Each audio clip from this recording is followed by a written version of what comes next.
po. Makakatisod po yun sa mga ilan nating kapatiran kapag tayo ay nakita nila sa ganong sitwasyon.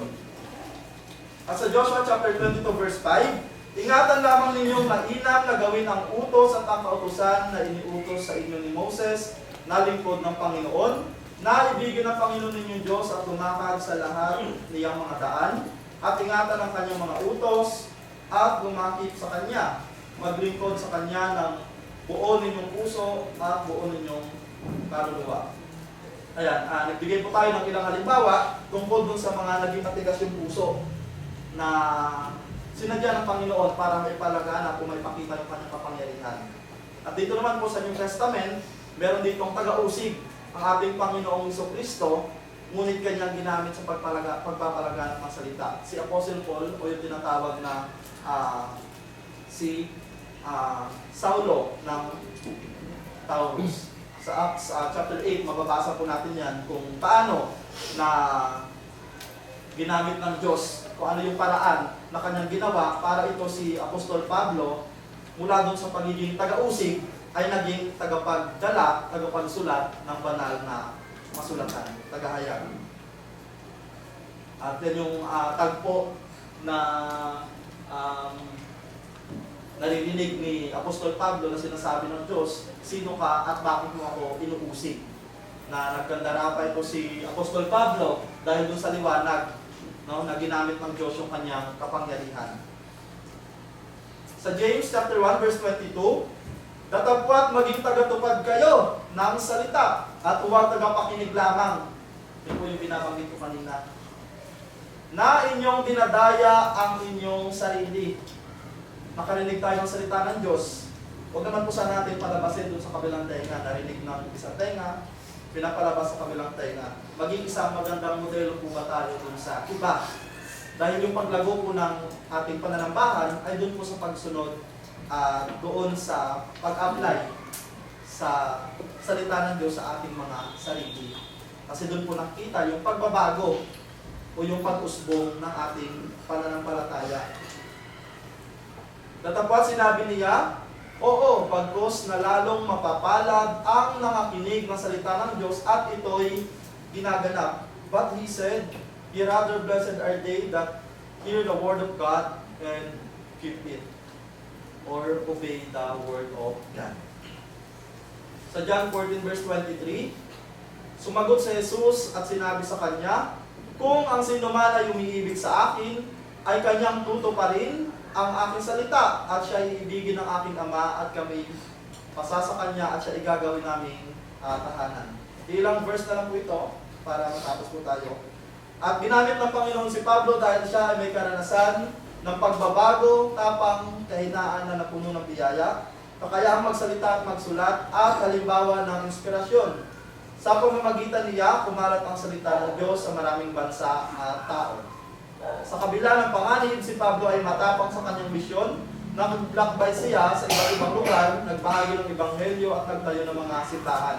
Sa Acts chapter 9 po, pwede niyong basahin patuloy yung naging journey ni Apostle Paul, no? Na kung paano siya ginamit ng Diyos at kung ano yung mga naging karanasan niya noong time na dinadala niya yung salita ng Diyos sa iba't ibang tao. At sa Joshua chapter 1 verse 8, ang aklat na ito ng kautusan ay huwag maiwalay sa inyong bibig, kundi inyong pagbubulayan araw at gabi, upang inyong masunod na gawin ang ayon sa lahat na nakasulat dito. Sapagkat kung magkagayoy iyong pagiginawahin ng iyong lakad, at kung magkakagayoy, magtatamo ka ng mabuting kawakasan.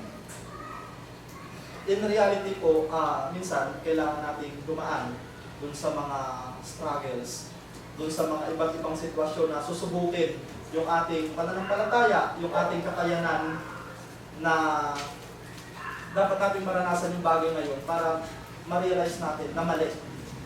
Doon po nagsimula si Apostol Pablo.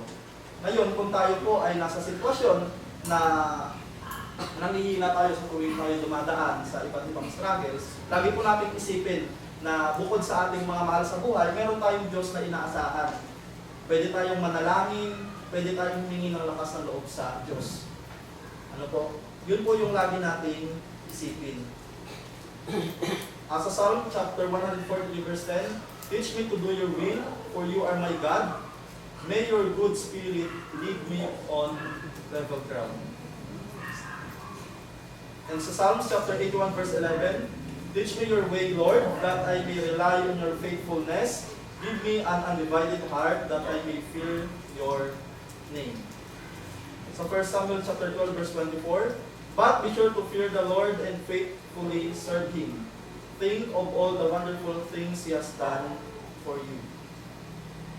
At para po sa ating muling talata, sa Psalms 37 verse 5, commit everything you do to the Lord, trust Him, and He will help you.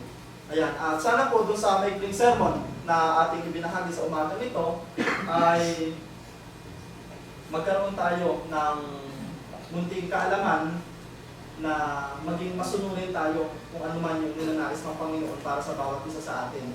Ang buhay po ay sadyang napakaikli lamang para gamitin natin dun sa mga bagay na alam naman natin hindi makatulong sa paglago ng ating pananampalataya, at higit sa lahat, bawat isa sa atin ay maging instrumento para din naman sa iba na hindi pa tuluyang makakarinig sa salita ng Diyos. Kung tayo nga, meron tayong mga nasasaksihan na may mga taong magaling magsalita pagdating sa chismis, magaling magsalita para ipalaganap yung chismis, why not i-chismis natin yung Word of God?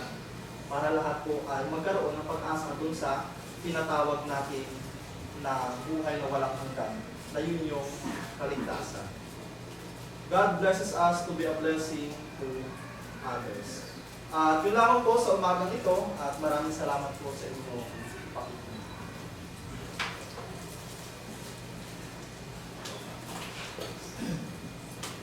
Maraming salamat sa inyong mga kapatid. Pumanin mo kung nagkaroon po kami ng misunderstanding sa pagtayo at sa pagkain.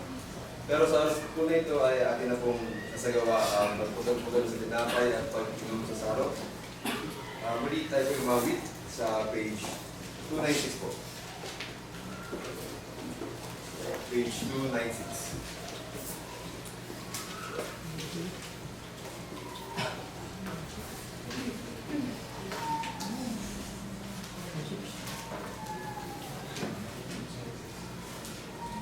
In revenge.